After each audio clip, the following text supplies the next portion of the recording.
first administrative piece. This is part of the Walsh Literacy Initiative grant through the Ohio Dean's Compact, and is now called the P20 Collaborative. So we are very excited to have Michelle Elia here to, specifically this is being introduced for school administrators and then will be recorded. We have the recording button run now. Then we'll convert that to a YouTube video so it can be universally shared. So if your colleagues missed this webinar, they can access it later. And then I'll link the recording to the s'more. So it takes about an hour or so to render the recording, and then I can link it onto the s'more. Okay, you ready to get started? I'm gonna take that as a yes. Let's roll. Hi everybody, I'm Michelle Elia. I'm one of 2 Ohio literacy leads working across the state of Ohio. And I know many of you who are online, but not all of you. So I'm glad that you decided to join us today. Welcome to the Introduction to the Science of Reading, our Literacy Administrator Series, Part 1. And so our email addresses are here so that if you have any questions or comments, feel free to reach out to Dr. Brobeck or myself. Our objectives, we have 3 of them. We're going to develop a sense of urgency for these systemic changes that you might want to implement in your building. We're going to review the theoretical models. We're going to just start with 2 theoretical models and then another helpful graphic from Ohio's plan that are going to kind of be the foundation for the science of reading. And we're going to examine your role as leaders in changing literacy, because nothing happens without leadership. So let's start with part 1. Let's develop a sense of urgency for systemic changes.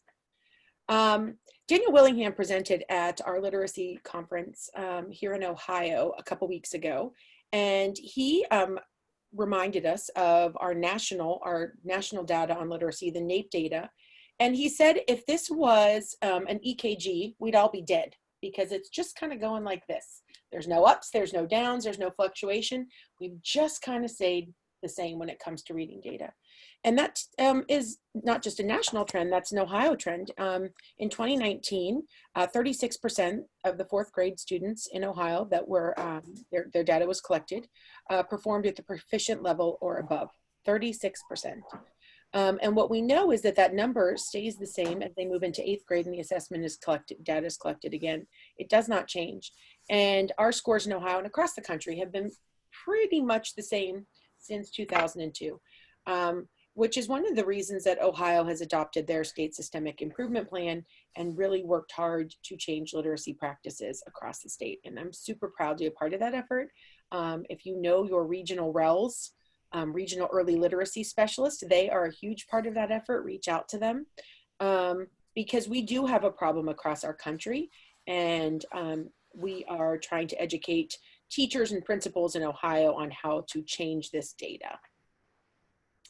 And one of the things that we found in the root cause analysis here in Ohio is that students that start behind stay behind. And this particular graphic isn't from Ohio, but it is a measure of oral reading fluency data that really demonstrates what I was talking about with starting behind and staying behind. So here we see our middle students, the trajectory of our middle students as they increase and move through the grade levels, and then our lower students. And we don't have the line for our kiddos who are above benchmark, but obviously their line would be significantly above this green one. But some of the observations that people make when they look at charts like this is that the gap continues to grow and gets bigger. And so for us, that's where our sense of urgency comes in. We know that students in Ohio who start behind stay behind. They don't magically catch up after 3rd grade. And so we have, unfortunately, in many districts, and I just had a parent call me last night about her district, and they said, well, let's just give it another year. We'll hold her back and we'll give it another year, she'll catch up. We know that doesn't work. They don't just magically catch up. Reading isn't this natural process that our kids will just figure it out with another year. And we need to change our practices if we want to close the gap. And although my lower 10% here, they are improving, they're never improving enough. Never enough to close the gap. And most of you who are logged on are administrators or consultants working in districts where closing the gap is something you're charged with, because you do have this huge gap between whether students with disabilities, students of poverty, African-American students, there, no matter what your minority subgroup is, we have this huge gap between our underperforming kids and our kids who are performing at benchmark. And every year the gap gets bigger. And we call that gap in the world of literacy and in the world of economics, the Matthew effect. Simply stated, it's the rich get richer and the poor get poorer. The kids who start off rich, learn to read, learn the code very quickly, they will become voracious readers. Their vocabulary will grow, their background knowledge will grow, their ability to decode words automatically will increase. They get richer. And so even as you see here with that middle 10%, the rich continue to get richer and then the poor continue to get poor. Because if you struggle to learn the code in kindergarten and first grade, then you don't have the joy of reading in second and third grade. And then you're not going to build background knowledge from texts, in all the other content areas. So we don't build background knowledge, we don't build vocabulary, because most of our vocabulary after third grade is going to come from those rich texts. And so the poor will get poorer. So that effect is called the Matthew effect, and it is absolutely something that's been quantified across the country when it comes to reading data.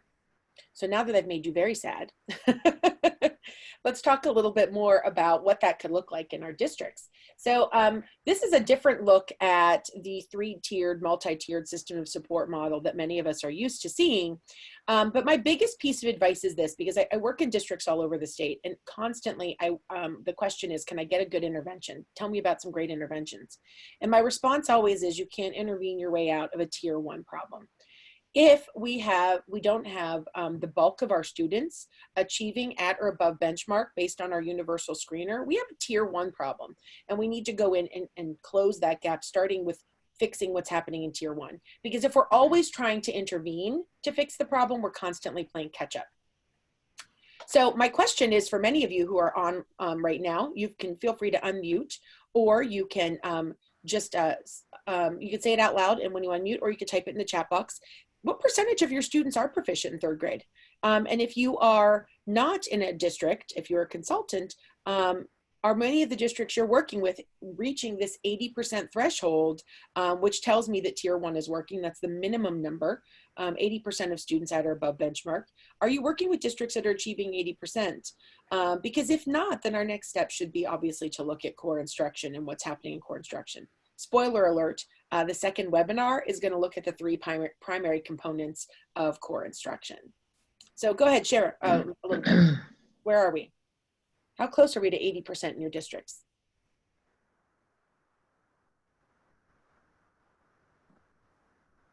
Be shy, and if you don't know how to unmute your microphone, it's bottom left-hand corner of the screen.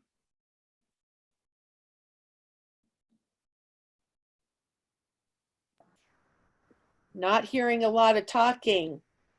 Now, I will throw Jen Walker under the bus, because one of the buildings in Youngstown City that has been implementing some of these practices just achieved in kindergarten, I think, 84% of their students at Volney were at or above benchmark, which tells me what's happening in kindergarten is working there. Yeah, so I was typing, but I will jump in. So, in working with Michelle, I'm in Youngstown City Schools. We are far, far, far from the 80% target, unfortunately. And so when Michelle says that you can't intervene your way out of a tier 1 problem, that really resonated with us. And so what we were able to do with Michelle's help, looking at the decision rules, looking at Ohio's plan, was really to reevaluate our curriculum, the resources that we were providing our teachers with. And so in the past 2 or 3 years, we've implemented Heggerty, which I know a lot of other districts have. Last year, we implemented really great reading because our teachers were struggling to provide that systematic phonics instruction. We introduced it in November. So, last year was a little bit of a hodgepodge as teachers were really learning the program. And this year we are seeing great growth through both of those programs. And teachers have very positive comments about them. And it's been really fun to see how the teachers' knowledge is really growing. And they're learning more about the foundational skills of reading as they're using those programs. And so we felt like we were starting to get things in place for the one side of the simple view of reading, and then we introduced the National Geographic Panorama series for science and social studies this year to really work on building students' background knowledge. Our teachers have been really teaching the reading standards in discrete skills using little texts that aren't on grade level. And so we wanted to provide them with some grade level rigorous text and with that structure. So we are starting to see some great growth in our DIBELS data. Like Michelle mentioned, one of our buildings particularly has doubled their growth. So it's been very exciting. Sorry, the announcements are on. So it's been very exciting to see the growth in a lot of our buildings. And then where the growth is not taking place as much as we'd want, then it gives us a better understanding of what supports that building needs. And there's a chat from Jackie Dietrich where the districts that she's working with through the state support team are looking at core instruction to improve practices. Fabulous, because it really does start with tier 1 and at the adolescent level, so middle school and high school, although this webinar is really targeted toward primarily that K through 5 grade band. We know we will be talking about a lot of things that impact middle school, high school, and preschool. At the middle school, high school, having the right interventions is important because we have a lot of kids now who have moved into the high school level who don't know how to decode. So it's not that I don't want you to have the right interventions in place. That's absolutely critical. And if you need some support in that, feel free to reach out. But we have to start with tier 1. We have to start with our core instruction. And Kanya, wow, you guys are showing some great growth. Oh, that's wonderful. And you're still continuing to work on tier 1. Wonderful, that's awesome. Thanks, Chrissy, for sharing. So Kanya said they had 32% proficient in the fall, 3rd grade, and in spring they moved up to 63%. But that still tells us we still have to work on core instruction, and that's your goal, right, Chrissy? Still continuing to work on what's going on in the core. And we'll talk more in the second webinar about that, I promise. Okay, so the good news is, though, that we can get 95% of our kids, all students, including students with disabilities, to read at grade level. And Torgerson, Mathis, there's been multiple studies that have shown that. And I can even give you a list of studies if you'd like. Louisa Moat shared them in one of her webinars, so I do have that list. But the key is to start early, because if you remember from that particular graphic that I showed you earlier, at the 1st grade level, everyone was kind of the same. They were at the same place, right? And then the gap continued to grow. So we want to start early. We want to start in preschool, kindergarten. It's easier to close the gap there. Don't wait and say, oh, well, we'll wait and offer these interventions in 2nd and 3rd grade or even 1st grade. Start as early as possible. And so I've got some research that kind of really reiterates that we know we can close the gap in kindergarten in as little as 10 to 15 minutes a day over 16 weeks. And often in kindergarten, when it comes to those interventions, it's not what many people think. They try to intervene, and well-intentioned principals try to intervene with things like comprehension. In kindergarten, we're intervening in phonemic awareness or maybe early phonological awareness because they don't have those skills coming out of preschool. We're intervening in basic letter sound correspondences, those early stages of phonics. But in very short periods of time, we can close the gap in kindergarten.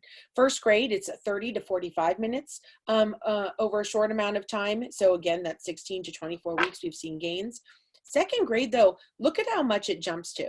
So the parent who called me last night, she was a mom of a 2nd grader.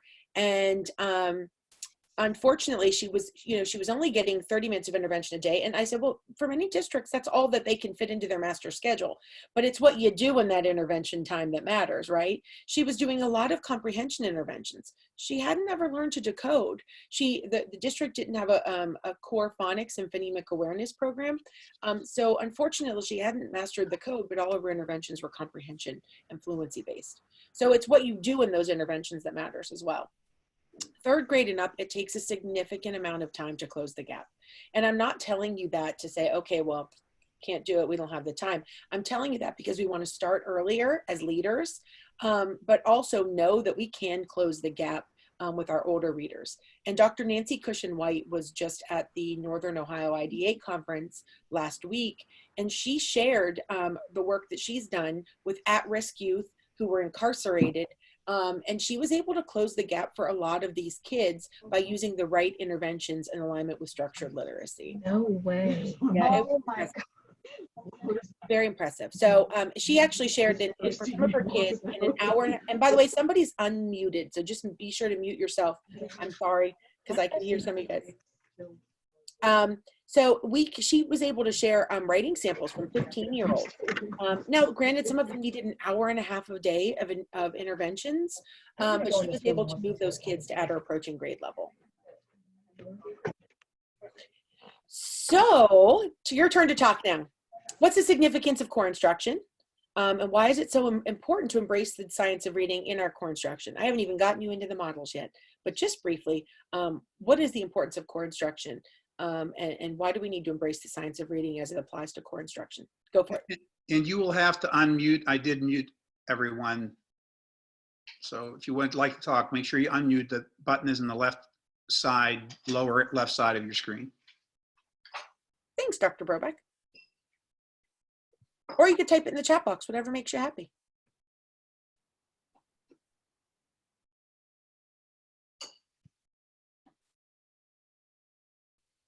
They're very quiet this morning. While we wait for somebody to speak, Michelle, I'm thinking about my grandson, Leo, who received core instruction because he's dyslexic at the beginning of kindergarten. And a year and a half later is reading above grade level. Of course, I'm an advocate of early identification, but because they did that, they were able to reach him. Absolutely. And here's the thing, the message for core instruction is really simply, if we would teach all students as if they had dyslexia, all students in core instruction, every kiddo would learn to read. And that's really why we're so involved in the work with the International Dyslexia Association, because the structured literacy practices that work for students with dyslexia work for all kids. Granted, students with dyslexia might need more interventions in this and more time, but those practices of teaching the 5 components of reading systematically and explicitly really do work for all kids. And moving away from some of the other models that we've adopted into a more explicit approach is very helpful for kids. Okay, not getting a whole lot of chatter here about the importance of core instruction. I'm going to move on for the sake of time because it's already 20 after and I want to get us to the second component. But feel free to chime in. I try to add these discussion questions in webinars just to make them more interactive, simply because I know that sometimes webinars can be quite boring. And as you watch this recording back or you share it with others, I encourage you to pause and take some time to answer some of these questions with your colleagues.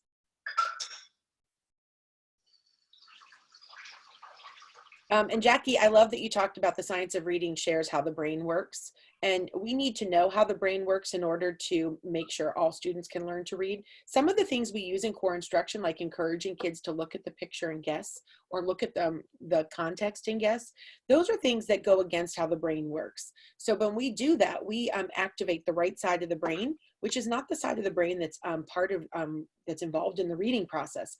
So we're actually using compensatory strategies that poor readers do. We're teaching those in core instruction in some of our schools. And that's why we end up with the problems that we do. So you're absolutely right. The science of reading really taps into how the brain reads. And I did a session on that at the Literacy Academy that will be hitting YouTube soon.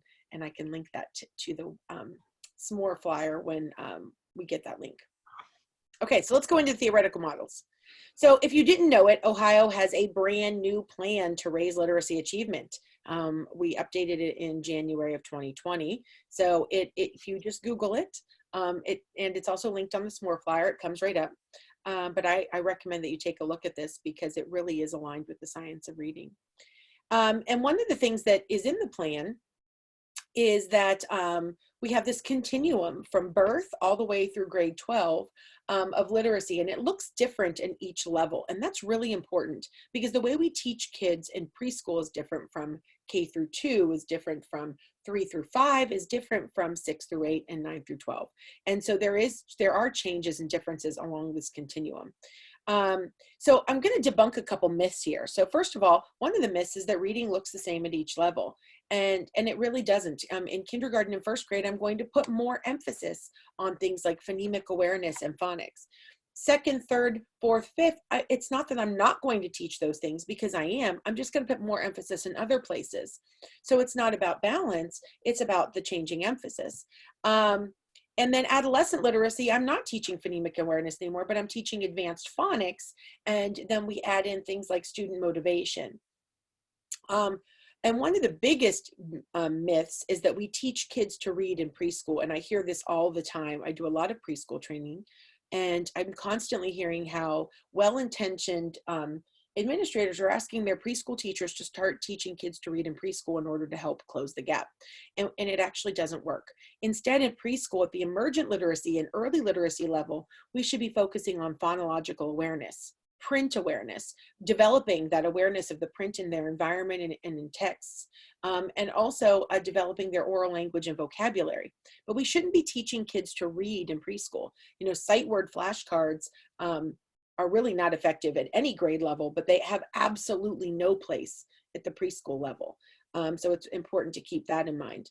And as we move into conventional literacy, that's where we are really focusing on phonics and the alphabetic principle and teaching orthographic mapping to our kids so that things like sight word recognition becomes automatic. So as I go, I'm going to have some myths here that I'm going to try and debunk with sections of Ohio's Plan to Raise Literacy Achievement and components of the science of reading. So the crux of Ohio's Plan to Raise Literacy Achievement is the simple view of reading, this theoretical model, which is just that. It's a simplistic view. And so if we want to go deeper, we have to use some other theoretical models to help us.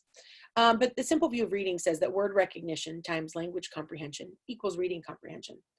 And what Jen Walker was talking about earlier in her district was that they had implemented some components and programs for word recognition.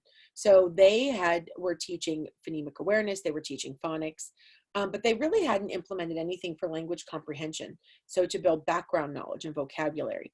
And you have to be sure that you're teaching both sides of this simple view of reading in order to get reading comprehension.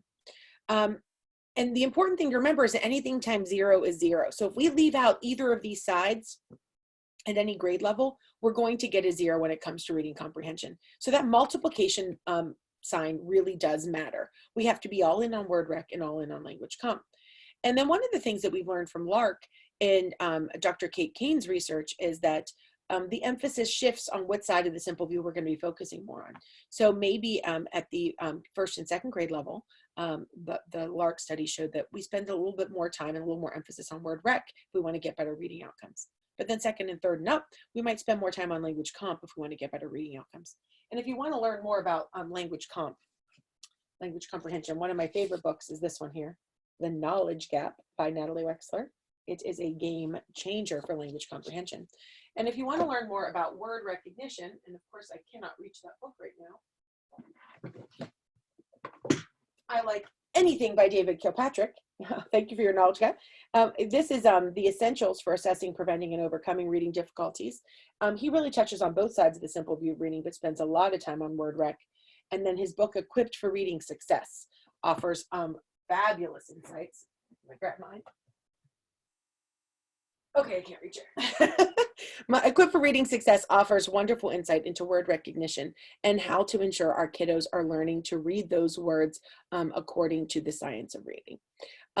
So anything times 0 is 0. We can't just do phonics and expect to change our district. We have to make sure that we have both sides of the simple view of reading in place. And then one of the other myths that this theoretical model debunks is the idea that our struggling readers need interventions in comprehension. So this parent that I was talking to yesterday, a lot of this little girl's interventions were really in comprehension. And I've talked to a lot of parents and I see this a lot. And that happens, especially in third grade, because we want to get kids ready for the test. But unfortunately, when you can't decode, all the comprehension interventions in the world aren't going to help. So we need to make sure that we have a means of looking at our data to figure out where the problem is with our students and intervene appropriately, not using a one-size-fits-all intervention approach, but making sure that our interventions align with the data and with our students' profiles of strengths and weaknesses. And this book, RTI and Reading Profiles, really looks at the strengths and weaknesses of students in alignment with the simple view of reading. Do they have a word recognition deficit? Do they have a language comprehension deficit? Or do they have a deficit in both? And then our intervention should be based on that, word rec or language comp, or maybe possibly both. But not all kids need interventions and comprehensions. In fact, there is no comprehension strategy powerful enough to compensate for the inability to decode the words. And so I was going to suggest that you all take a second and tell me if you agree or disagree with this statement and why. And you really could justify both. I'm not sure how talkative this group has been, but we could try it one more time. Do you agree or disagree with this statement? There is no comprehension strategy powerful enough to compensate for the inability to decode the words. And tell me why. So Jackie and Lindsay said absolutely agree. Jen Walker said agree, and especially at those younger primary levels, right? We know K1, 2. We know that many of these kids aren't decoding or aren't comprehending because they can't decode. And honestly, when we work with struggling students at the middle and high school, the first thing I want to do before I implement interventions in comprehension is to figure out if they can decode, because if they haven't mastered the code, then unfortunately all the comprehension strategies in the world aren't going to help. Absolutely. If they can't decode, they can't comprehend. But something to think about, and this is the reason you could potentially disagree, is you also have to have background knowledge. So you have to be able to decode the words, but you also have to have background knowledge. And those are both going to be really critical when it comes to comprehending. So yes, I agree, but then I also know that without background knowledge, so here's our knowledge gap, without background knowledge and knowledge of vocabulary, even when we can decode the words, we might not understand what they mean. So we really have to, again, go back to that both sides of the simple view of reading. But for a very long time, we thought that decoding was something the kids would just pick up through exposure, memorization, access to the words and constant reference to them. And it's not about memorization. It's about automaticity, which comes through what we know now is orthographic mapping. So being able to map the letters to the sounds. And you're right, Jen, kids cannot comprehend words that they cannot decode. In fact, one of the first things I tell people when they say kids have a comprehension problem is I say, if you read the text aloud to the kids, can they understand it? Because if they can answer the questions when you read aloud, it tells us we have a decoding problem. So when we dig deeper into the simple view of reading, we see that word recognition and language comprehension are quite multifaceted. Word recognition includes that phonological and phonemic awareness, phonics, sight word recognition. And when all of those things are working together beautifully, we get fluency, yay! And language comprehension is the background knowledge, which I cannot stress enough. Implementing science and social studies standards into our core instruction to make sure we build that background knowledge for kids. Vocabulary, explicitly teaching vocabulary daily, and for some of our kids, offering vocabulary interventions in addition to their core instruction.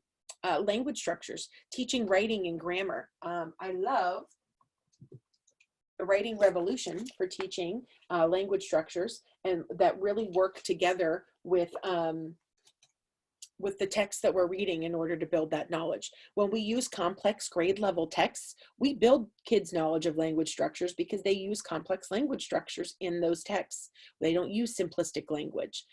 So it's important that we use these grade level and higher complex texts with kids. Verbal reasoning, as we help our kids think through what they're reading. We talk to them about when we read aloud, and we talk to them while they're reading about the mental model, what's happening in their heads as they're reading this. We have to model that for kids. They don't pick that up on their own. And then literacy knowledge, the difference between reading a narrative text versus an informational text. And they are very different, and teaching kids those differences so that they know how they're going to attack and tackle that text based on their knowledge of the type of text.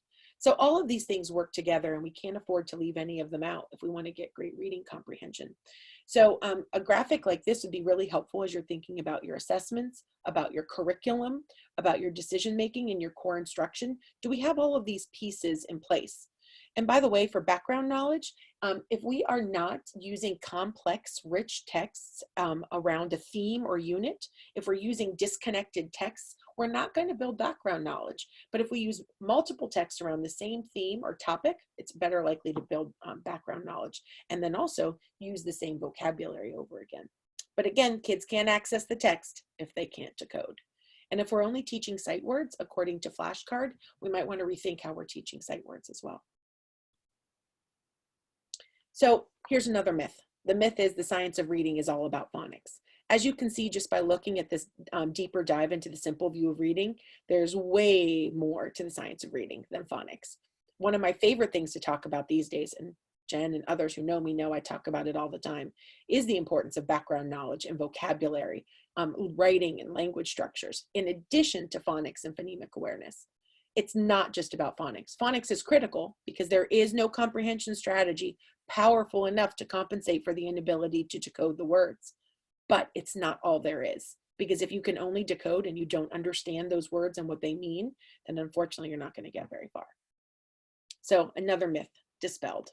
Okay, so where did we get the information for this more complex look at the simple view of reading? Well, that came from Hollis, Scarborough, and Scarborough's rope. By the way, Hollis Scarborough was just recognized at the AIM conference, and there's a lot of great pictures of her on Twitter. So if you are following me on Twitter, you'll probably see multiple pictures because she is kind of a personal hero. And Scarborough's rope is a wonderful model because it explains all of these intricate pieces involved in learning to read. And I'm looking for my rope. I didn't, of course, put it right next to me. I'm such a fool. But there are two, so within these strands, we see on the bottom that we have to develop automaticity with word recognition. So phonological awareness, decoding, sight word recognition. These need to happen without our kids thinking about them. And the only way that happens is through a lot of practice, explicit instruction, exposure to this, constant practice, so that it becomes very, very automatic. It has to happen without our kids even thinking about it. And this all happens on the left side of the brain. Between the back here in the brain's letterbox, our temporal lobe and our frontal lobe. That automaticity for word recognition happens right through here. And then we have these top of the rope strands, and this is language comprehension. So this is that background knowledge that we were talking about earlier that comes from reading texts around a theme or unit. Vocabulary instruction, explicitly teaching kids the words, not saying go look it up in a dictionary, but explicitly teaching the meanings of words every single day. Language structures, using writing connected to what we're reading in order to build their knowledge of the complexity of our language and syntax and semantics. Verbal reasoning, the ability to think through the language, because it's not always literal, right? The texts don't always say things that are literal, and they don't always provide all the necessary detail. Sometimes you have to infer. So teaching kids how to do that. And then literacy knowledge, teaching them the difference between types of texts. So all of this is so important. But of the top strand, of the language comprehension strands, we know that 2 of them are more important than any of the other language comprehension strands. So of these top of the rope strands, which 2 are the most important from the top of the rope that have the biggest bang for your buck impact on skilled reading or reading comprehension? Go ahead and type it in the chat box or unmute and share. Which 2 are the most important?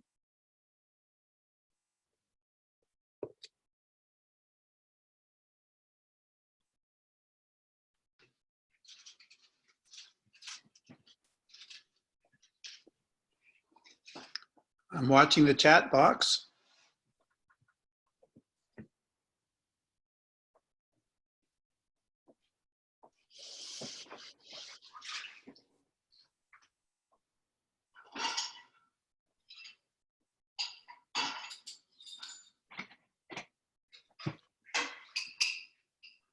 Wait time is a rough thing, Dr. Brobeck, I'm just saying. You know, this is an interesting thing about Zoom, because when I teach on Zoom, very talkative students don't say anything on then either. Well, you see, there you go. I know some of these names, and there's just brilliance abounding. It's okay to, although it does distress me that there aren't more men.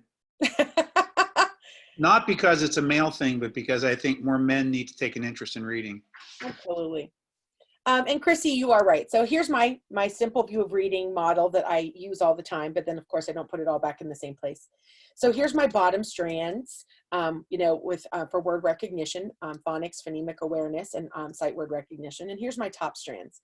And 2 of them I made red and white because those are background knowledge and vocabulary, and they are so important and so significant that I made them red and white so I remember how important they are and how related they are to reading comprehension. And so here's my reading comprehension right here. Okay, so I'm going to continue on for the sake of time, but background knowledge and vocabulary are so important for reading comprehension. So just something to keep in mind in those language comp strands. So when we look at the simple view of reading and Scarborough's rope, we realize that they are very much aligned. We can overlay word rec times language comp equals reading comprehension. They are absolutely related and really sending that same powerful message. In Ohio's Plan to Raise Literacy Achievement, we also have Appendix F, which is the changing emphasis of the subskills of 5 components of reading. And the reason this is so important is because it also helps to debunk. And Maria said if she can give her kids one of these things, it'd be background knowledge, and you're absolutely right, Maria. So within this changing emphasis of big ideas, we really do see how where we put our emphasis changes over time. So it's not about balance, it's about changing emphasis. And we are also going to debunk some more myths here. So the first myth that we can debunk is that we stop teaching phonics in 3rd grade. And as you can see, we do not stop teaching phonics in 3rd grade. It continues on. In fact, even in adolescent literacy, advanced phonics is one of the big 5 for adolescent. But we move into more advanced phonics and multisyllabic words and word study. But phonics doesn't stop. Another myth is that fluency means reading the passage quickly. And I want to show you that fluency is about sounds and words, moving into words and connected text, and then moving into just connected text. But it's not always about passage fluency. Fluency starts with fluency with phonemic awareness, with the sounds, moving into words and then to connected text. So fluency is not just about reading a passage quickly and multiple times. And then another myth is that phonemic awareness should only be taught in kindergarten and 1st grade. Yes, we put more emphasis on phonemic awareness in kindergarten and 1st grade, but that doesn't mean we stop teaching it. We should always be bringing kids' attention to the phonemes. It helps them to store sight words. It helps them to connect to phonics. It helps them to store new vocabulary words. The meaning of vocabulary words is anchored to phonology. So we need to make sure that we are constantly making that connection to phonology. It just changes, and then we don't spend as much time on it. It's a couple minutes here and there as we move into 3rd, 4th, and 5th grade. But it's not that we stop phonemic awareness. So I am going to continue on because we are at 10:40. But if you would like to share in the chat box as I move on, one thing that you've learned about the science of reading that you maybe didn't know before. So even some of my friends, like my Jens, I've got Jen Walker, I've got Jen Griffith, I've got lots of different Jens on that I've worked with so much that I know so much about the science of reading already. What is something that maybe that resonated more with you this time than other times that you've heard some of these things? Go ahead and type that in the chat box, and I'm going to move on.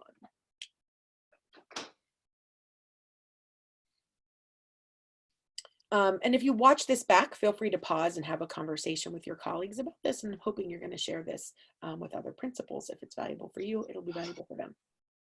So let's take a look at examining your role as leaders in this work, because nothing happens without leadership.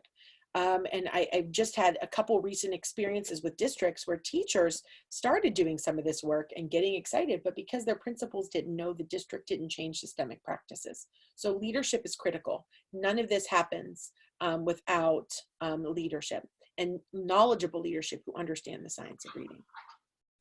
So I'm going to ask you to think about, what do you think influences changes in literacy achievement? At the state level, we are constantly referencing Tim Shanahan's literacy improvement pathway.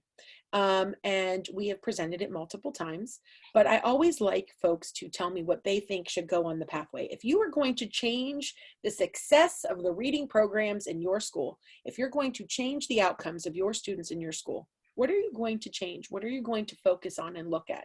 What are the levers for the change in your district? What are things that you want to focus on? And the answers aren't always as obvious as we think, because often I get responses like class size.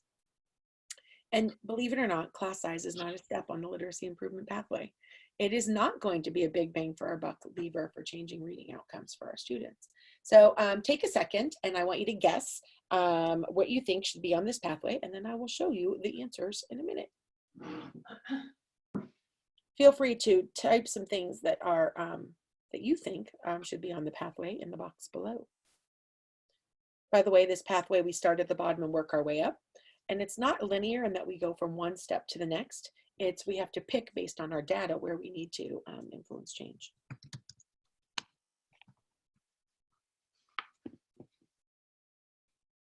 So absolutely, Dr. Brobeck is correct. We have to start with leadership. And that's why this series was started. Without leadership, none of this happens. We have to, in fact, Rob Horner said, we have to move away from this excellent teacher myth. Excellent teachers are important and they change the lives of students, but excellent teachers cannot change a system. We need strong leaders to change a system. And Jim Knight in his book, Unmistakable Impact, talks about the importance of principles and leadership. Yes, a roadblock blocking principle is a progress killer.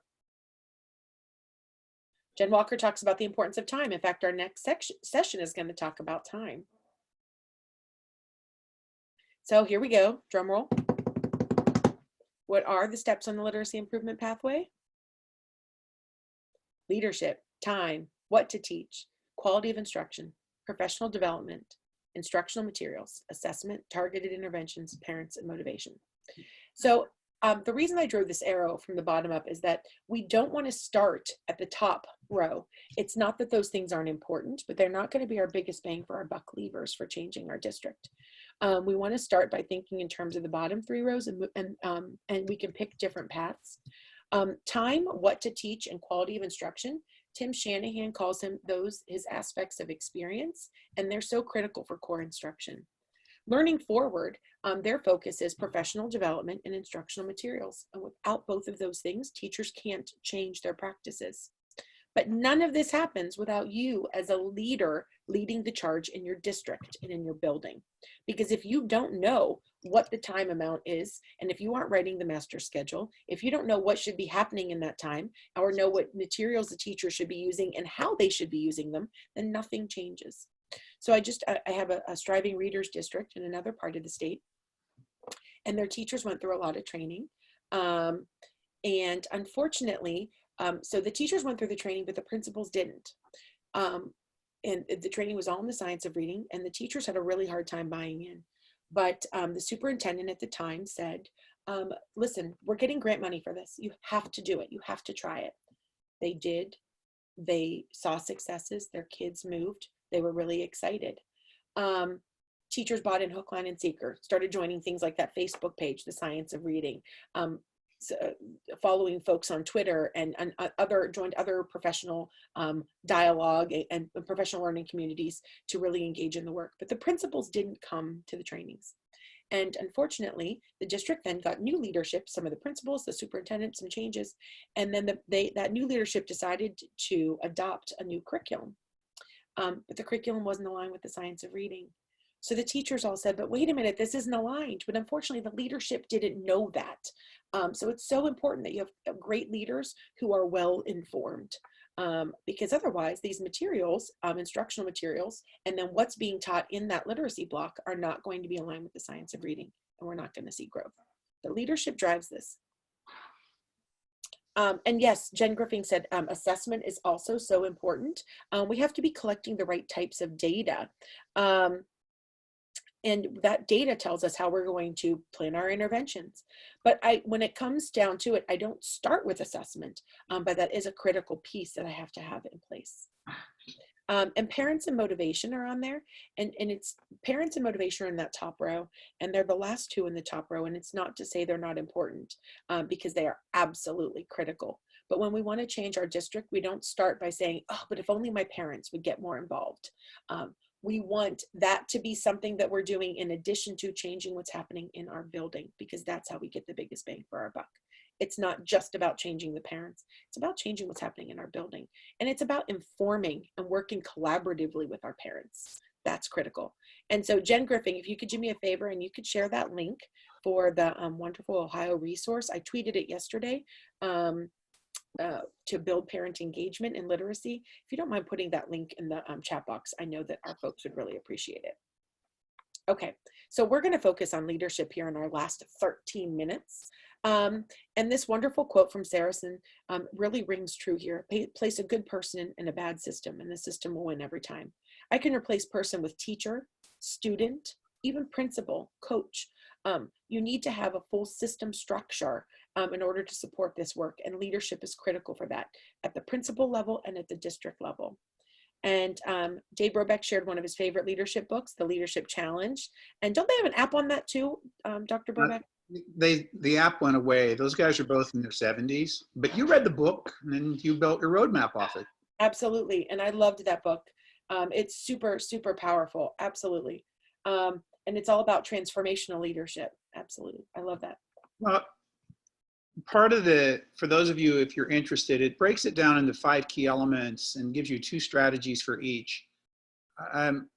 It's little things like creating a shared vision and celebrating small wins, all of which, if we're looking at changing the system to a science of reading school or school system or state, we need to do those things.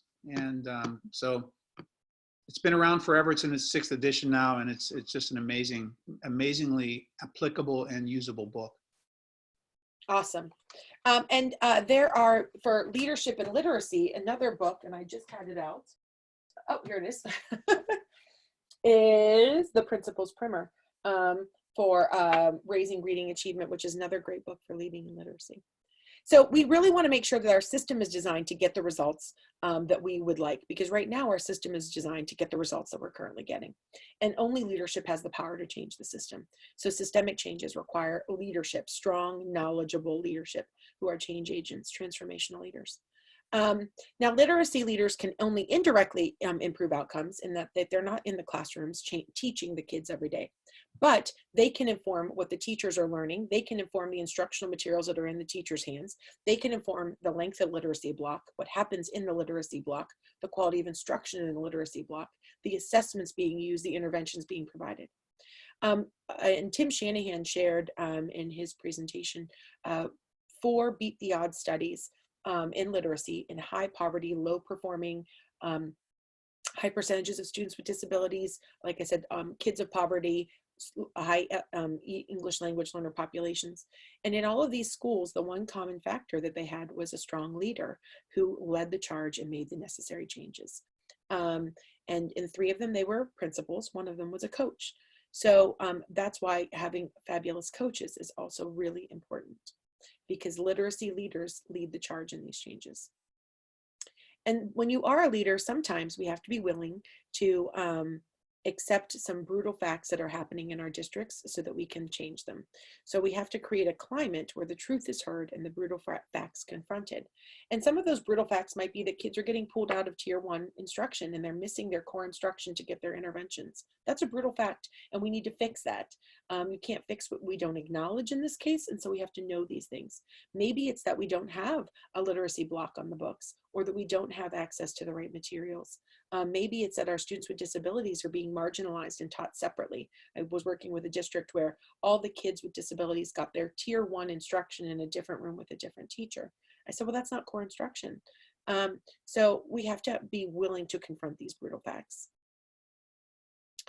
And so principals have to be actively engaged in the learning process, but also in all of the different facets of what's going on in their buildings.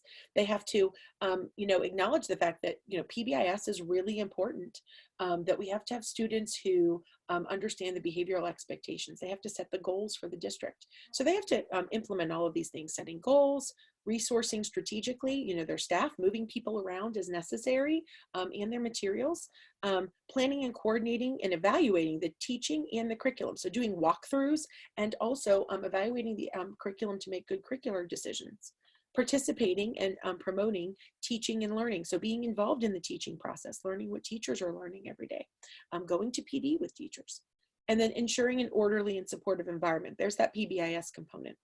But which of these things do you think has the biggest impact? Because they're all impactful for changing literacy outcomes and for changing student achievement. The meta-analysis found that all of these things led to gains But which one had led to the biggest gains?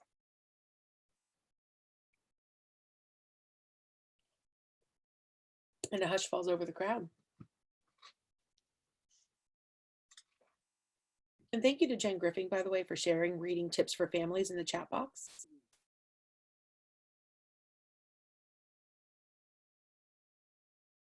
Again, all are important, but one of them had the biggest impact. And Dr. Brobeck is correct. Here we go. Oops. Participating in teaching and learning. Our principal needs to be an active participant. In Jim Knight's book, Unmistakable Impact, he said the principal needs to go to every PD the teacher goes to and not sit there and check email, but actively engage and learn what the teachers are learning. That is going to ensure that those things are being implemented. And then also we don't send mixed messages. So when we do our walkthroughs, which is, you know, evaluating that teaching and curriculum, we don't send a mixed message about what should be happening in those in the classroom. So promoting and participating in teaching and learning had an effect size, I believe, of 0.84. They're all important, but that one had the biggest effect size. So if we're having this professional development, as a leader, we're setting it up, we're making sure it happens, we're going to it. What changes first? After PD, what changes first? The teacher's beliefs, the student outcomes, or the teacher's actions? What changes first? What do we want as a principal to change first? Because we, as leaders, have control over this. What do we want to change first? I know a lot of participation today.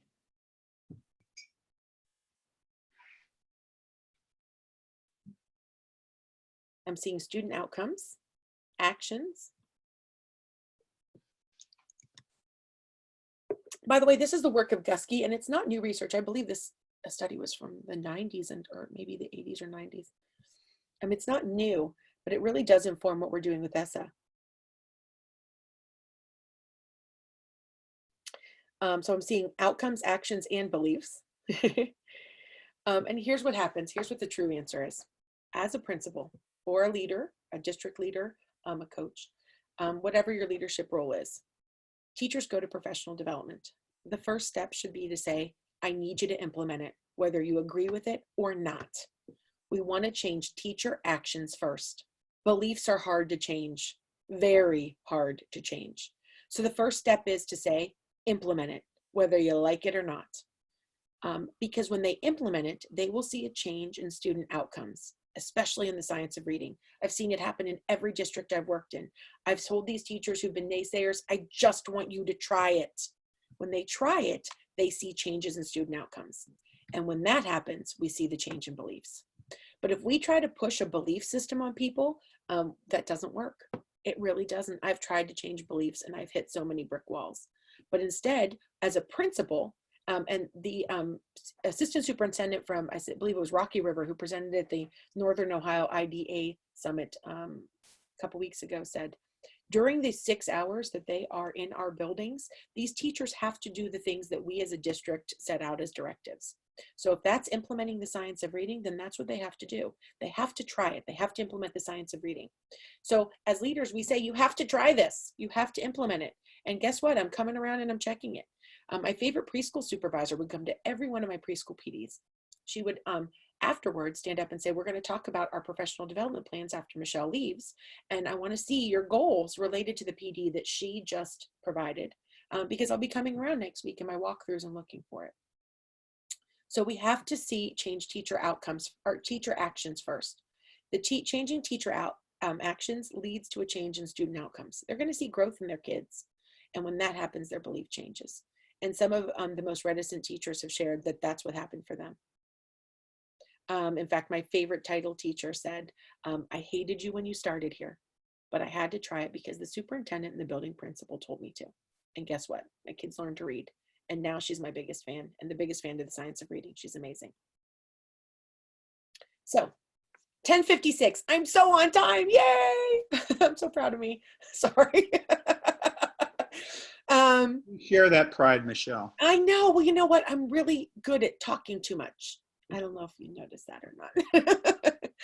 So after the webinar, here's some suggested reading for administrators. I love this school administrator article, Scaling Literacy Through Reading Science. In fact, I put it in the mentoring and supervision class at Walsh that I teach for the principal license, because it really does take a look at the things that administrators need to have in place in their districts when it comes to the science of reading. And then an article by Natalie Wexler, Elementary Education Has Gone Terribly Wrong, and some things that we can do in order to fix that in alignment with the science of reading. So I put some suggested reading, and I've got lots more if you're interested, but these are 2 great articles to share with principals that you work with. And that being said, dun, dun, dun, tell us how we did today. So if you have the notes or the handouts, this is linked in the handouts. If you have your phone, just hold the camera up to that little QR code. It'll take you to the evaluation. The evaluation is also linked on the SMORE. So I'm going to go back to this SMORE. That's cool stuff. Let's see here. Michelle, while you're looking at that, one of the pieces that we want to do with this, if those of you who are on the broadcast, if there's something you specifically would like us to address, if there's something that we can do to help you down the road in another session, please email Michelle or me and let us know so we can design this series to support you.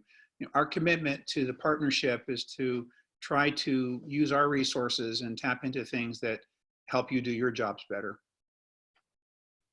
Okay, so the thing says it's not accepting responses. So I need to fix that. Yeah, it does. Fixed it. Thank you. Greatly appreciated. Sorry about that. It is now officially accepting responses. Thank you, thank you, thank you. Thanks, Jen. Probably not many of you are 66 years old. I just want to tell you how much cooler this is than the things I used to have to do at Kent State in my reading classes back in the early 1980s. This is really amazing. Okay, so it should be working now. If you don't mind submitting your responses, I would appreciate that. And like I said, the link is here. Link to the evaluation is on the SMORE. The link to the slides is here, but then also the entire Google folder is right here, Principal Administrator Literacy Resources. That's all I have at 10:59. Woohoo! We should probably end with some music, shouldn't we? Bluetooth connected. If I can find that, I'll do something else.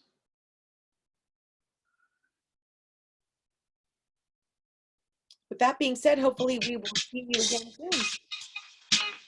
Oh, there you go. You're always allowed to dance when you leave the site.